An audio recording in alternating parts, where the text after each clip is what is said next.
सबसे पहले बात करें तो नीट 2027 अब सीबीटी मोड में होना ऑलमोस्ट निश्चित हो चुका है।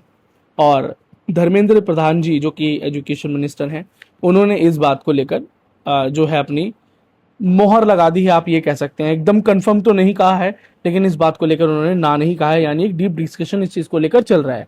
अब ये एक डिबेट का मसला हो सकता है कि सीबीटी होना चाहिए या नहीं होना चाहिए। वैसे आपका रीनीट जो है वो सीबीटी नहीं हो रहा है। यहाँ पर 2027 की बात की जा रही है।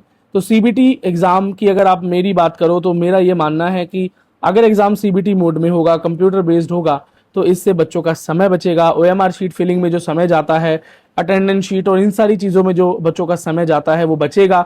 इसी के साथ साथ जब हम ओएमआर शीट को भरते हैं तो उसे भरते हुए हमें बहुत सारी चीज़ें ध्यान रखनी पड़ती हैं। और कई बार बच्चे कम समय के अंदर ये सारे काम करने होते हैं, पेपर पढ़ना है, सॉल्व करना है, फिर उसको सही मार्क करना है, तो कई बार बच्चे मिस्टेक भी कर जाते हैं। लेकिन सीबीटी मोड में अगर आप कोई क्वेश्चन अटेम्प्ट करते हैं तो उसको दोबारा से वापस जाकर ठीक करने का ऑप्शन आपके पास होता है। इसी के साथ साथ सीबीटी में आप अपने कितने सवाल आपने कर लिए हैं और कितने बचे रह गए हैं वो सभी आपको एक बार समराइज अपनी स्क्रीन पर हमेशा दिखाई देता रहता है। और आप डायरेक्टली किसी भी क्वेश्चन पर सिर्फ एक माउस के क्लिक से ही रीच कर सकते हैं, जो कि पेपर में इतना संभव नहीं। अगर हम ऑफलाइन करें तो वहां पर मल्टीपल टाइम आपको आपका क्वेश्चन पेपर फ्लिप करना पड़ता है। तो कुल मिलाकर सीबीटी एग्जाम में आपका समय भी बचेगा और शायद वो पेन एंड पेपर मोड से ज्यादा सिक्योर भी हो। बाकी आप अपने ओपिनियन कमेंट सेक्शन में बता सकते हैं।